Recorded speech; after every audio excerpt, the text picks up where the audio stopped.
이번 시간은 지상권에 대해서 살펴보겠습니다. 지상권이라고 하는 거, 건물 소유, 수목 소유, 공작물 소유, 이런 셋 중에 어느 하나의 목적으로 타인의 토지를 이용할 수 있는 용익물권을 말하게 됩니다. 해서 용익물권이라고 하는 측면에서 물권이기 때문에 토지 소유자가 바뀌더라도 바뀐 소유자에 대해서도 지상권을 주장할 수 있고요.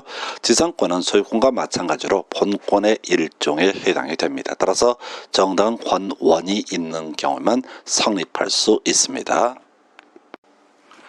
타인 토지를 배타적으로 지배하기 위한 지상권이라고 하는 것은 소위 약정지상권 그리고 법정지상권, 크게 두 개로 대별해 볼 수 있습니다. 이 중에서 약정지상권이라고 하는 것은요, 지상권 설정자와 지상권자 간의 지상권 설정 계약 그리고 지상권 설정 등기가 있어야지 성립하게 됩니다. 자, 이때 지상권 설정 계약은요, 타인의 토지를 이용하려는 사람, 즉 지상권자가 되겠죠. 그리고 토지 소유자, 여기서는 보통 지상권 설정자라는 용어도 혼용해 쓰게 됩니다. 해서 지상권자와 지상권 설정자가 바로 지상권 설정 계약의 주체가 되게 될 것이고, 그 객체는요, 한필 토지의 전부도 가능하지만 한필 토지의 일부도 그 대상이 될 수 있습니다. 자, 한편 우리가 지상권 설정 계약을 체결할 때 존속 기간이라는 것을 일반적으로 정하게 될 텐데요. 미처 지상권의 존속 기간 정하지 않은 경우 최단 존속 기간을 바로 지상권의 존속 기간으로 보게 됩니다. 한편 건물 소유 목적의 지상권 같은 경우는요, 최단 존속 기간이 30년이 되게 됩니다. 그래서요, 만약에 건물 소유 목적으로 지상권을 설정하면서 존속 기간을 미처 약정을 하지 않았다라고 한다면 이때는 존속 기간 30년으로 보게 됩니다. 한편 지상권은 이론적으로는 무상일 수도 있지만 특히 우리 시험과 관련해서는 일반적으로 유상이라는 관점에서 파악하는 게 필요합니다. 지상권 성립의 요건으로서 필수적 등기라고 하는 것, 지상권 설정 등기라는 게 필요할 텐데요. 필수적 등기사항은요, 설정 목적과 범위라고 하는 것, 그리고 임의적 등기사항에는 존속기간, 지료 이런 것들이 포함될 수 있습니다. 약정지상권은 지상권의 설정 등기가 있어야 성립합니다. 그런데요, 관습법상 또는 법률 규정에 따른 법정지상권이라고 하는 것은 등기하지 않아도 성립하게 됩니다. 관습상 법정지상권이라는 것은 일정한 경우 등기하지 않아도 성립하는 건물 소유자가 타인의 토지를 이용할 수 있는 지상권을 의미합니다. 이런 관습상 법정지상권은요, 토지와 건물이 동일인에게 귀속되어 있다가 토지 또는 건물 둘 중에 하나만 매매 등으로 인해서 그 소유자가 달라지는 과정에서 건물 철거 특약이 존재하지 아니하는 경우에 성립하게 됩니다. 저당물의 경매에 따른 법정지상권이라고 하는 것은 토지와 건물이 동일인에게 귀속되어 있는 상태에서 토지 저당권 또는 건물 저당권, 즉 토지나 건물 둘 중에 하나에만 저당권이 설정되어 있다가 나중에 이 토지 또는 건물에 대해서 채무를 변제하지 못해서 저당권자가 저당권을 실행하게 되고요. 그래서 경매가 진행이 돼서 토지 소유자와 건물 소유자가 달라졌을 때 건물 소유자가 그 토지를 이용할 수 있는 지상권을 가리켜서 저당물의 경매에 따른 법정지상권이라고 부르게 됩니다. 한편 이 저당물의 경매에 따른 법정지상권은 관습상 법정지상권과는 달리 건물의 철거 특약이 있다고 하더라도 성립하게 됩니다. 건물이나 수목, 공작물 이 셋 중에 어느 하나를 소유할 목적으로 타인의 토지를 이용하고자 하는 사람은 지상권이 있어야 합니다. 을이라고 하는 사람이요, 바로 지상권을 취득하고자 하는 경우 토지 소유자 갑과 지상권 설정 계약을 체결하고 갑 소유 토지 등기부에 지상권 설정 등기가 되어야지 을이라는 사람은 지상권을 취득할 수 있습니다. 한편 지상권을 취득하고자 하는 경우 토지 소유자와 지상권 설정 등기를 하는 방법 외에 기존의 지상권자, 화면에서 보시는 것처럼 을이라는 지상권자와 바로 지상권 이전 계약 체결하고요. 그 다음에 지상권 이전 등기를 통해서 지상권을 취득할 수도 있게 됩니다. 지상권은 지상권 설정 계약과 지상권 설정 등기, 또 지상권 이전 계약과 지상권 이전 등기가 있게 되면 취득할 수 있습니다. 그런데 지상권 설정 계약을 체결했으나 지상권 설정 등기를 하지 아니해서 그 지상권을 취득하지 못한 상태에서 이 지상권을 가지고 있다고 믿고 있는 점유자 을이라는 사람이 20년간 평원공연에게 점유하게 되면 이 점유자 을에게는 등기 청구권이라는 것이 발생하게 됩니다. 등기 청구권을 가진 점유자 을이 토지 소유자에게 20년간 평원공연한 점유를 주장을 해서, 즉 20년간의 점유를 입증을 해서 등기 청구권을 행사하게 되면 토지 소유자 갑이라고 하는 사람은 지상권 설정 등기를 해줄 법적 의무가 있게 되고요. 자, 이렇게 해서 지상권 설정 등기가 이루어지게 되면 점유자 을은 이제 지상권을 취득한 지상권자가 되게 됩니다. X토지와 Y 건물을 소유하고 있는 갑이 을과 토지 만의 매매 계약을 체결하면서요, 이 토지에 대한 소유권 이전기를 을 명의로 넘겨주게 됩니다. 그러면 을은 이 토지 소유권의 소유자가 되게 될 것인데, 이때 건물 철거 특약을 하지 않았다라고 전제를 하게 되면요, 건물 소유자인 갑은 지상권 설정 등기라고 하는 것을 따로 하지 않더라도 토지 매수인 을의 토지를 사용할 수 있는 관습상 법정 지상권을 가지게 됩니다. X토지와 Y 건물을 소유하고 있는 갑이 을과 토지 만의 매매 계약을 체결하고 토지에 관한 소유권 이전 등기 을 명의로 넘겨주게 됩니다. 그런데 이때 건물의 철거 특약을 맺었다라고 한다면 건물 소유자인 갑은요, 을 소유 토지에 대한 관습상 법정 지상권을 갖지 못하게 됩니다. 따라서 관습상 법정 지상권의 성립 여부라고 하는 것은 건물 철거 특약이 없는 경우만 인정이 되고요, 만약에 건물 철거 특약이 있다면 관습상 법정 지상권은 성립하지 않습니다. X토지와 Y 건물을 소유하고 있는 갑이 을과 건물의 매매 계약을 체결을 하게 됩니다. 그리고 을 명의로 건물에 관한 소유권 이전 계획을 맞춰주게 됩니다.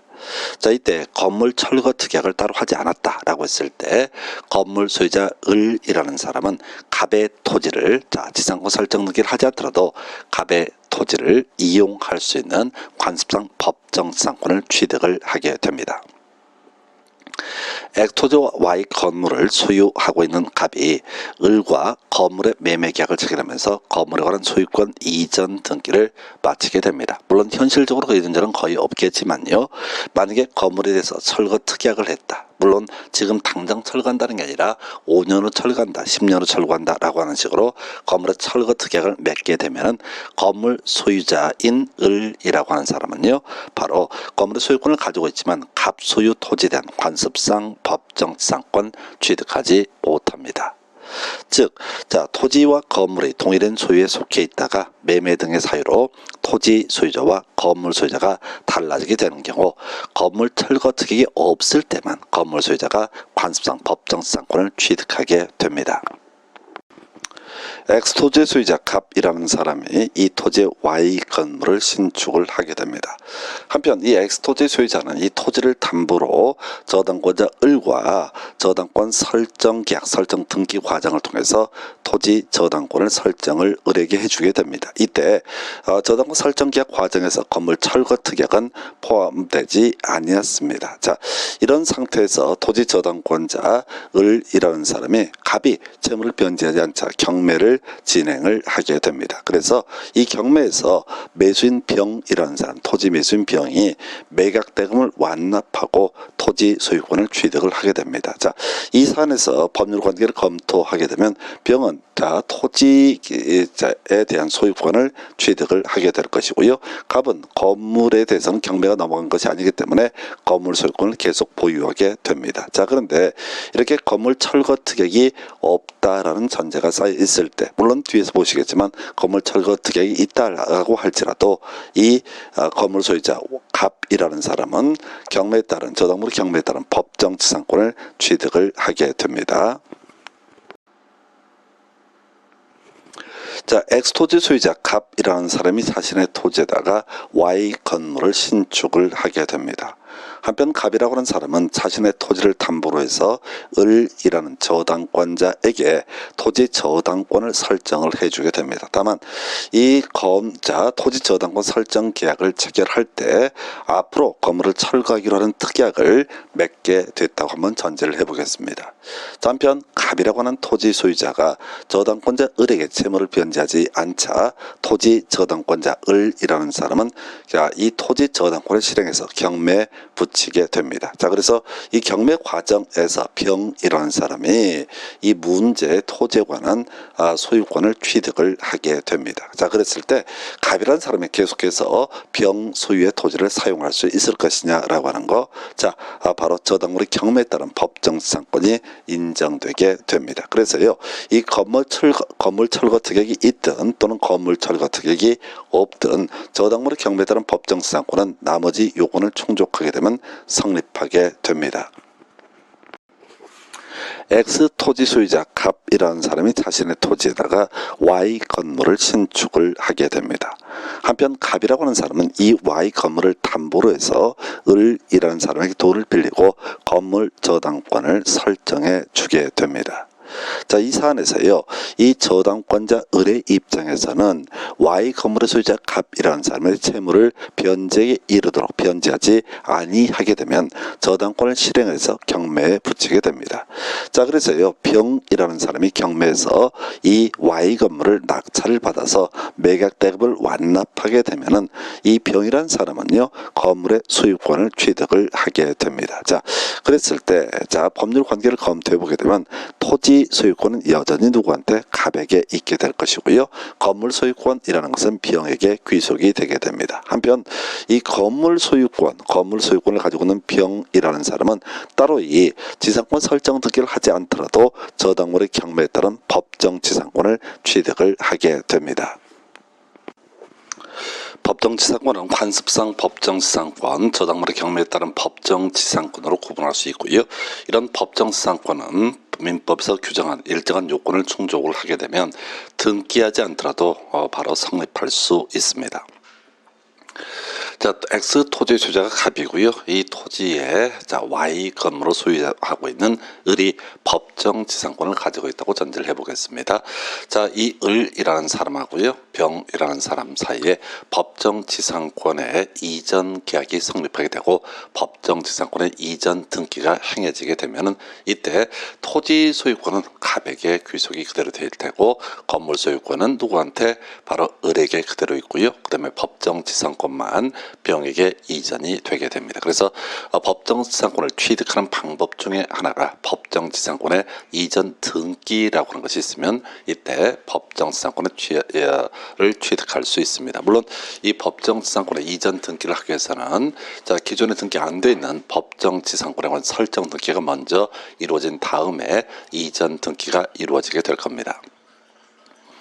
자, X토지 소유자 갑이라는 사람이 있고요. 자, 여기에 Y 건물을 을이 소유하고 있습니다. 그리고 을이 어떤 이유로 인해서 법정 지상권을 가지고 있습니다. 그런데요, 이 을이라는 사람과 병이라는 사람 사이에 소위 건물 부분에 대해서 매매 계약이 체결되고 건물에 관한 소유권 이전 등기가 이루어지게 되면 병이라고 하는 사람은 건물의 소유권을 취득할 수 있습니다. 자, 이 사안을 정리하면 토지 소유자는 갑이 되게 될 것이고요.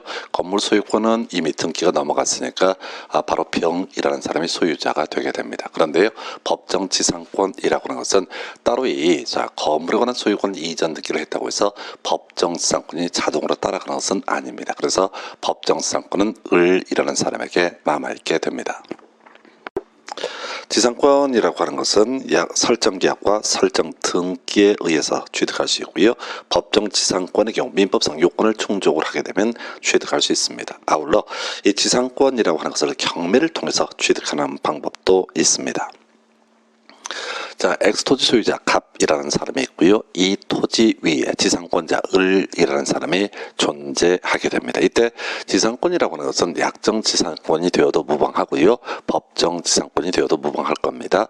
이 지상권자가 돈이 필요해서 병이라고 하는 저당권자에게 이 지상권을 담보로 저당권을 설정을 하게 됩니다. 자, 그래서 채무를 잘 변제하면 별 문제가 발생하지 않을 텐데 저당권자 병의 입장에서 지상권자 을이라는 사람이 만약에 채무를 변제하지 않게 되면 경매 청구 즉 저당권 실행을 하게 될 것이고요.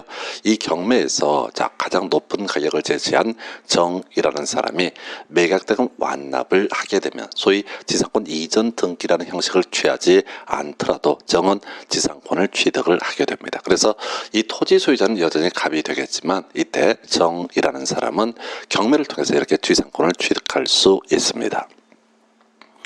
자, X토지 소유자 갑이라는 사람이 존재하고요. 이 토지 위에 을이라는 사람이 법정 지상권 그리고 Y 건물을 소유하고 있습니다. 해서 이 을이라는 사람이 자, 법정 지상권 말고요. 바로 Y 건물의 소유권을 담보로 병이라는 사람에게 돈을 빌리고 저당권을 설정을 해주게 됩니다. 자, 그래서 저당권자 병의 입장에서는 Y 건물의 소유자가 만약에 변제계 채무를 변제하지 않게 되면 이 건물 소유권을 경매에 붙이게 됩니다. 그래서 만약 정이라는 사람이 경매에서 가장 높은 금액을 제시하고 나중에 매각 대금을 완납을 하게 되면 건물의 소유권 당연히 취득을 하게 되는데요. 이 외에도 바로 자, 이 을이 원래 소유하고 있었던 법정 지상권이라고 하는 것도 함께 취득을 하게 됩니다. 자, 비교해서 봐야 되는 것이 우리가 건물을 만약에 매수했다, 즉 법률행위에 따라서 건물 소유권을 취득했다라고 한다면 법정 지상권은 같이 따라오는 게 아니라고 그랬어요. 그런데 이 건물 소유권을 경매를 통해서 취득을 하게 되면 이 법정 지상권도 같이 따라오기 때문에 따로 이 지상권 이전 등기를 하지 않더라도 정이라는 사람은 Y 건물의 소유권 외에 법정 지상권도 같이 취득을 하게 됩니다. 관습성 법정 지상권이라고 하는 거 우리 판례에서 인정되는 물권 중에 하나입니다. 그와 유사하게 우리 판례에서 인정하는 물권 중에 하나가 분묘기지권이라고 하는 것이 있는데 이 분묘기지권은 지상권 유사의 물권으로 평가가 되고 있고요. 점유를 통해서 취득을 할 수 있습니다.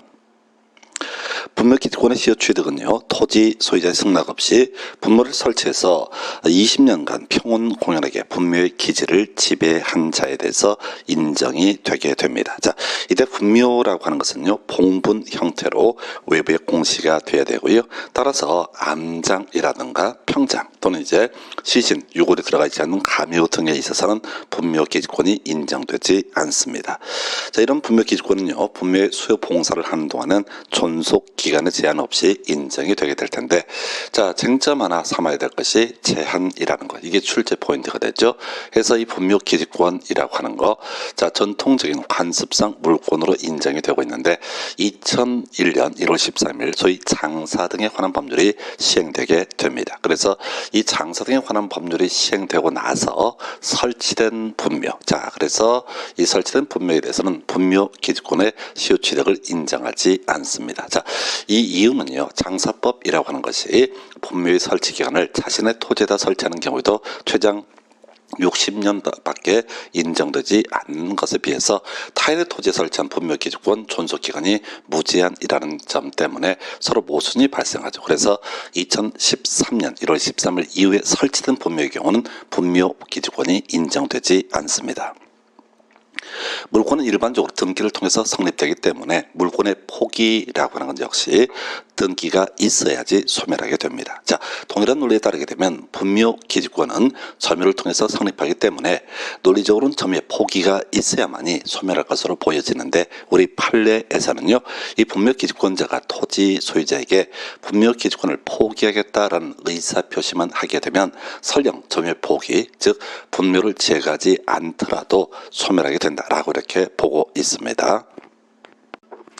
지상권은 용익 물권입니다. 그래서 이 물권의 일반적 소멸 사유인 목적물 즉 토지가 되겠죠. 토지가 멸실되는 경우라든가 공용징수가 있는 경우, 그리고 이걸 수용이라는 표현을 쓰기도 합니다. 그리고 포기한 경우 소멸하게 됩니다. 앞에서 우리 지상권의 성립 과정에서 설명드렸는데 지상권은 존속기간이라는 개념이 있습니다. 그래서 존속기간 만료가 되면요, 말소 등기를 하지 않더라도 지상권은 소멸하게 됩니다. 그 외 소멸시효가 완성되더라도 지상권은 소멸하게 되는데요. 이 지상권을 가지고 있는 사람이 20년간 그 지상권을 아예 행사하지 않는 경우 시효 완성으로 인해서 지상권은 소멸하게 됩니다. 갑소유 X 토지에 을의 지상권을 설정한 사안입니다. 이 사안에서요, 지상권자가 토지의 소유권을 취득을 하게 됩니다. 그럼 이제 을이라는 사람은 뭘 가져요? 토지 소유권과 지상권을 함께 가지게 되는데, 이때 뒤에 있는 지상권은 필요가 없는 것이죠. 그래서 지상권은 혼동으로 소멸하게 됩니다. 혼동이라고 하는 개념은요, 본인 또는 제3자의 권리를 해할 우려가 없는 경우로서 동일인에게 중복돼서 권리가 중복해서 귀속되게 되는 경우, 그 중복된 권리에 대해서는 말소 등기라는 것이 없다라고 할지라도 소멸하게 되는 현상을 말하게 됩니다.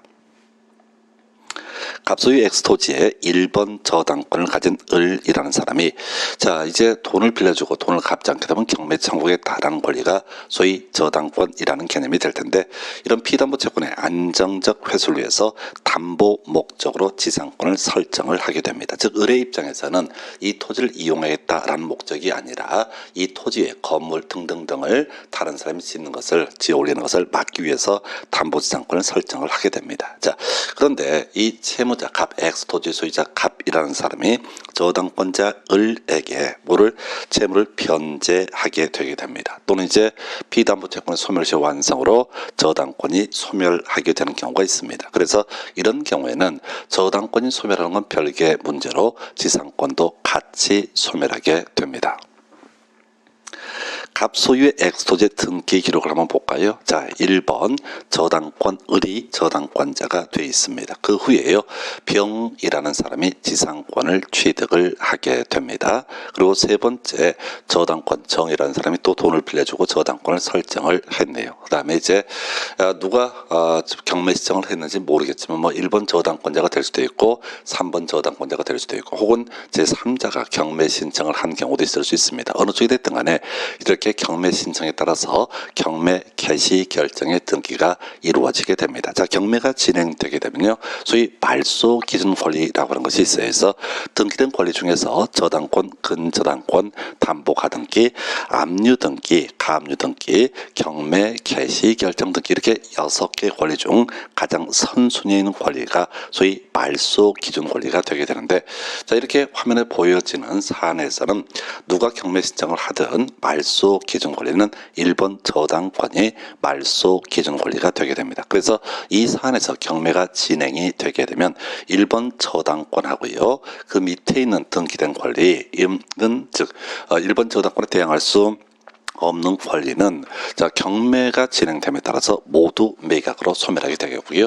그래서 이 경매 X토지의 소유권을 낙찰받은 사람이라는 사람은 뭐가 돼 있어요? 바로 아주 깔끔한 권리를 취득을 하게 됩니다. 그래서 이렇게 선순위 저당권 실행에 따른 경매 등이 있게 되면 이때 바로 지상권은 소멸하게 됩니다.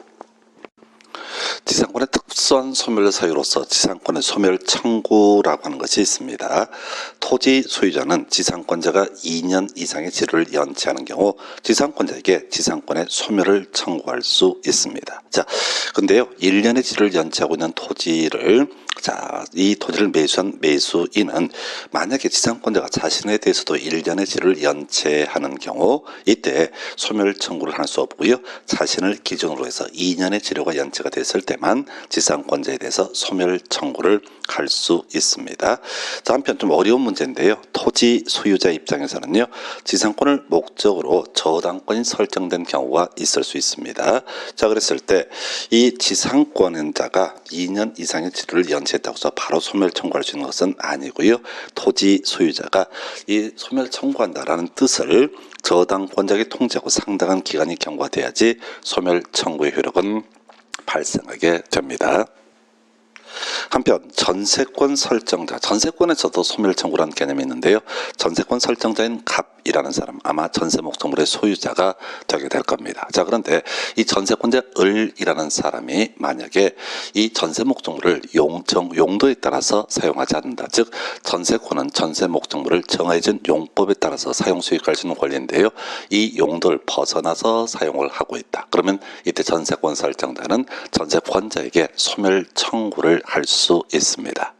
또 같이 비교해 볼 만한 것 중에 하나가 유치권의 소멸 청구라고 하는 것이 있습니다. 그래서 자, 부동산의 소유자 바로 채무자가 되겠습니다. 이 갑이라고 하는 사람의 부동산에 대해서 유치권자 을이라는 사람이 일정한 요건을 충족을 해서 유치권을 주장을 하고 있습니다. 자, 그랬을 때 유치권자는요, 이 목적물을 궁극적으로 누구한테 소유자에게 채무의 변제가 있으면 반환해야 될 그런 상황이 있거든요. 그런데 유치권자가 선관 의무를 위반하게 된다라고 하게 되면 이때 채무자이자 소유자인 갑이라는 사람은 유치권자에게 유치권의 소멸 청구를 할 수 있습니다. 그 외에도 이 소유자 입장에서 채무자가 되겠죠. 이 사람 입장에서 이 유치권자가 자신의 승낙 없이 유치물을 불법적으로 사용한다. 지 멋대로 사용하거나 또 대해주거나 담보로 제공을 해주는 경우 채무자인 소유자 갑의 입장에서는 유치권자에게 유치권의 소멸을 청구할 수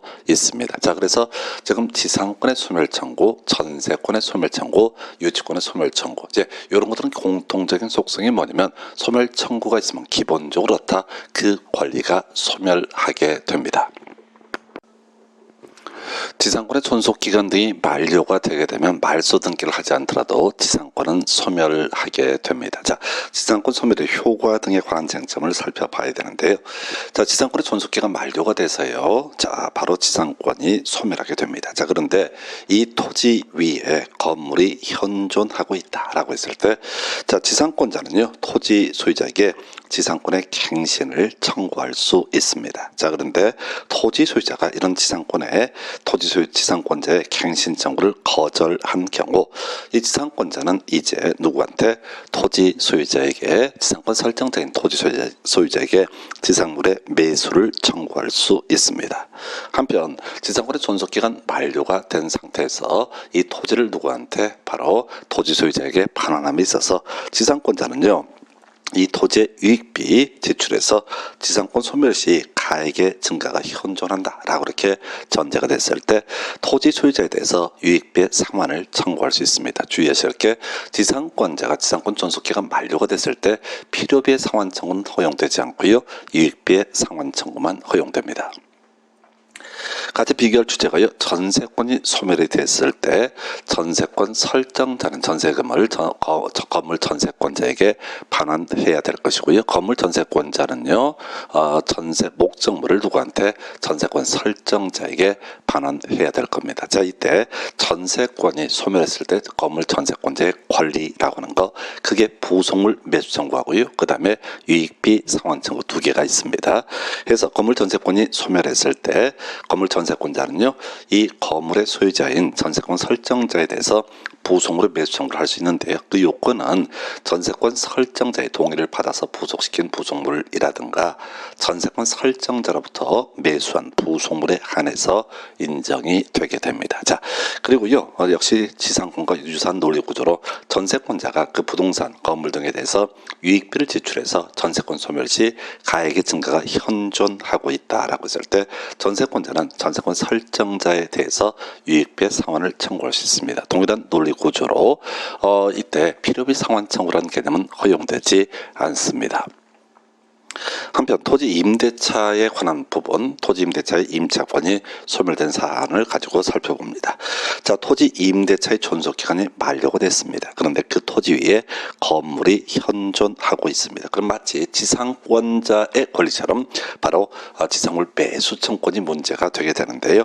임차인은 토지 소유자인 임대인에게 임대차의 갱신을 청구할 수 있고, 임대인이 이런 임차권 갱신 요구를 거절하게 되면 임차인은 지상물의 매수를 청구할 수 있습니다. 자, 한편 존속기간의 정함이 없는 토지임대차, 나중에 보시겠지만 이 존속기간의 정함이 없는 토지임대차에서 임대인, 임차인 언제든지 해지할 수 있는데요. 임대인이 해지를 한 경우 그 토지 위에 건물 등이 현존하고 있을 때 임차인은 지상물의 매수를 청구할 수 있습니다. 그래서 이 지상물 매수 청구가 이 토지 임차인에게 인정되는 사안은요, 갱신 청구의 거절 또는 존속 기간의 정함이 없는 임대차에서 임대인의 해지가 있으면 지상물의 매수를 청구할 수 있습니다. 자, 한편 전세권, 건물 전세권과 같이 연계되어 있는 개념이 부속물 매수 청구권이라는 개념이 될 텐데요. 자, 임대차가 종료된 경우로서 임차인이 임대인의 동의를 얻어서 그 건물에다 부속물을 붙이거나 또 임대인으로부터 매수한 부속물을 붙여놨을 때 이때 임차인은 바로 건물 임차인이 되겠죠. 의미상 이때 임대인에게 부속물의 매수를 청구할 수 있습니다. 한편 임대차가 종료된 경우로서 이 6개월이 경과되기 전이라고 한다면 임차인은 임대인에게 임차 목적물에 필요한 필요비 또는 유익비의 상환을 청구할 수 있습니다. 자, 주의하시 이렇게 지상권이나 전세권에서는 유익비 상환 청구만 인정되는 데 비해서 자, 임차인의 경우 필요비까지도 경우에 따라서 상환 청구를 할 수 있다. 물론 뒤에서 공부하시겠지만 이런 비용 상환 청구를 폐지하는 특약이 있다면 그 특약은 유효한 것이 되기 때문에 이들은 예외적으로 비용 상환 청구권 인정할 수 없습니다. 전체적인 구조를 보게 되면 지상권이 소멸했을 때 지상권자 바로 지상물의 매수 청구, 유익비 상환 청구라는 것이 가능하고요.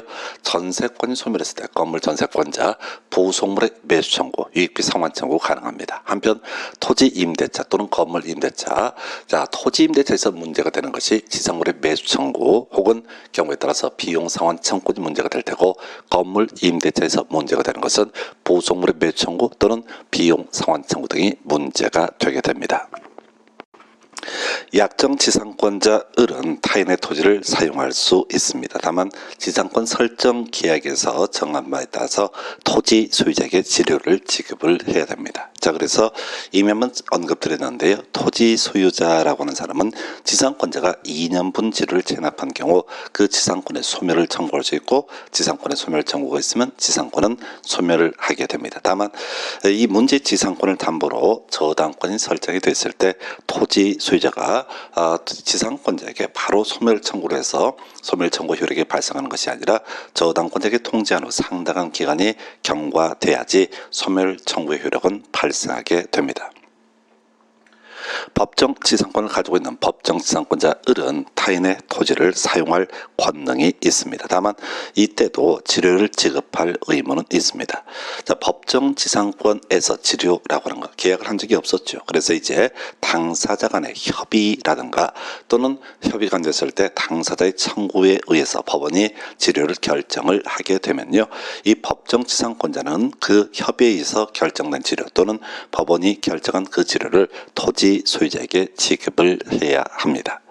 자, 그런데 법정 지상권자와 토지 소유자 간 지료의 협의 또는 법원이 결정을 하기 전에 이 법정 지상권자가 이 토지를 사용한 부분에 대해서는 법정 지상권자의 부당 이득에 해당이 됩니다. 그래서 이렇게 지료가 결정되기 전에 법정 지상권자가 이 토지를 이용한 부분에 대해서는 토지 소유자가 법정 지상권자에게 부당 이득 반환 청구를 할 수 있습니다. 지상권은 타인의 토지를 사용 수익할 수 있는 물권에 해당이 됩니다. 그래서 지상권을 가지고 있는 지상권자을의 입장에서는 토지 소유자에 대해서 사용 수익권을 주장할 수 있습니다. 이걸 달리 표현하게 되면 원래 이제 토지 소유권에 의한 물권적 청권이라고 해서 소유자는 정당한 관원 없이 자신의 소유물을 점유한 자에 대해서 반환 청구할 수 있는데요. 토지 소유자는 지상권자에게 그 토지의 반환 청구, 즉 인도 청구를 할 수는 없게 됩니다. 왜요? 바로 지상권자는 정당한 권원을 가진 자이기 때문에 그렇습니다. 지상권은 타인의 토지를 사용 수익할 수 있는 물권입니다. 근데 물권이다 보니까 세상의 모든 사람에 대해서 주장할 수 있습니다. 그래서 이렇게 지상권자을이라는 사람이 지상권을 가지고 있는 상태에서 토지 소유자 갑이 병이라는 사람에게 이 토지의 소유권을 이전해주는 소유권 이전 능기가 있게 되면 이때 토지 소유자는 병이 되게 됩니다. 그래서 이때 지상권자을은요 토지 양수인 병에 대해서 사용 수익권 등을 주장할 수 있겠고요. 한편 달리 표현하면 토지의 양수인 병이라는 사람은 지상권자에게 토지 인도 청구 즉 소유물의 반환 청구를 할 수 없게 됩니다. 지상권 설정 계약과 지상권 설정 등기를 통해서 성립한 지상권이라고 하는 거 용익 물권에 해당이 됩니다. 그래서 사안에서요, 토지 소유자 갑이라는 사람이 병이라는 사람과 토지에 대한 매매 계약과 소유권 이전 등기를 병에게 해주게 되면 병은 소유권을 취득을 하게 됩니다. 한편 지상권자 입장에서는요, 이 문제 지상권을 이전 계약과 이전 등기를 통해서 타인에게 양도할 수 있습니다. 그래서 을과 병, 정 사이에 지상권 이전 계약과 지상권 이전 등기가 이루어지게 되면 정이 지상권자가 되게 됩니다. 자, 그래서 이때 토지 양수인 병이라고 하는 사람은 기존의 지상권자 을도 당연히 해당이 되겠지만 또 바뀐 지상권자 정에 대해서 소위 말해 반환 청구할 수 없습니다. 즉 토지 인도 청구는 할 수가 없습니다. 한편 이 지상권이라고 하는 것을 가지고요, 정이라는 사람은 이 돈을 빌리는 거죠. 저당권자 무라고 하는 사람과 저당권 설정 계약과 설정 등기를 통해서 돈을 빌리고 이 담보물로서 지상권 자체를 내놓을 수가 있습니다. 그래서 지상권자는요, 지상권을 담보로 저당권 설정할 수 있을 것이고, 저당권자는 만약에 이 정이라고 하는 지상권자가 변제에 이르도록 재물을 변제하지 않게 되면 이 지상권 자체를 경매 에 붙일 수가 있습니다. 자, 한편 토지 소유자 입장에서 한번 기억하실 주제 있었죠. 토지 소유자 병입니다. 그런데 정이라고 하는 사람이 만약에 2년 이상의 지료를 체납하게 되면은 이때 지상권의 소멸 청구라고 하는 것을 할 수가 있었고요. 한편 토지 소유자 병의 정에 대해서 2년간의 지료 체납을 이유로 지상권의 소멸 청구를 하기 위해서는 바로 저당권자 무에게 통지하고 상당한 기간이 지나야지 지상권 소멸 청구 효력은 발생하게 됩니다.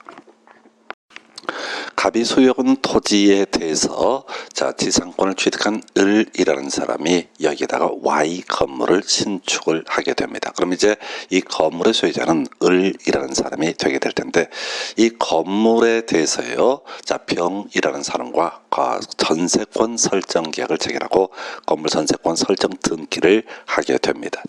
이때 이 건물 전세권의 범주라고 하는 거, 타인 토지에 있는 건물에 대해서 전세권을 설정을 했을 때요, 이 건물 전세권의 효력은 그 건물 소유를 목적으로 하는 지상권에도 미친다라고 해서 외우실 때는요, 건물 전세권 지상권에 미친다, 또는 이제 줄여서 건물 전세권 미친다, 이렇게 기억하시면 좋겠습니다. 이 얘기는 무슨 얘기냐면, 건물 전세권자가 건물 전세권을 행사를 하고자 합니다. 용도에 따라서 이용을 하고자 합니다. 그러면 경우에 따라서 이 토지 밟아야 되잖아요. 그래서 이 토지도 어떻다, 계속해서 사용할 수 있다라는 의미가 되게 됩니다. 갑소유 토지의 지상권 설정 계약 설정 등기를 통해서 지상권을 취득한 을이라는 사람이 Y 건물을 신축해서 이 건물의 소유자 을이 되게 됩니다. 이 지상권자이자 건물 소유자인 이 을이라는 사람은 자신의 건물을 담보로 해서 돈을 빌리고요, 병이라는 사람에게 저당권 설정 계약 설정 등기를 통해서 저당권을 설정해 주게 됩니다. 그런데 말이죠, 이 병의 입장에서 이 Y 건물의 소유자 을이라는 사람이 채무를 변제하지 않자 경매를 신청을 하게 됩니다. 그래서 이 문제 Y 건물에 대한 경매가 진행이 됐는데, 이 경매에서 최고가 매수 신고인, 즉 가장 높은 금액을 제시한 정이라는 사람이 낙찰을 받게 될 것이고요.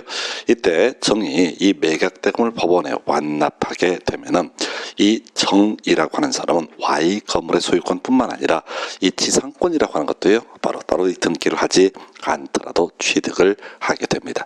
이걸 문장으로 표현하면 이런 식이에요. 건물 소유를 목적에 지상권자가 그 토지 위에 소유하는 건물의 저당권을 설정한 사안에서 이 저당권 효력이라고 하는 것은 건물뿐만 아니라 건물 소유를 목적으로 한 지상권에도 미친다라고 해서 이 부분은 나중에 저당권 취합 때에서도 다시 한번 설명드릴 주제가 되겠습니다.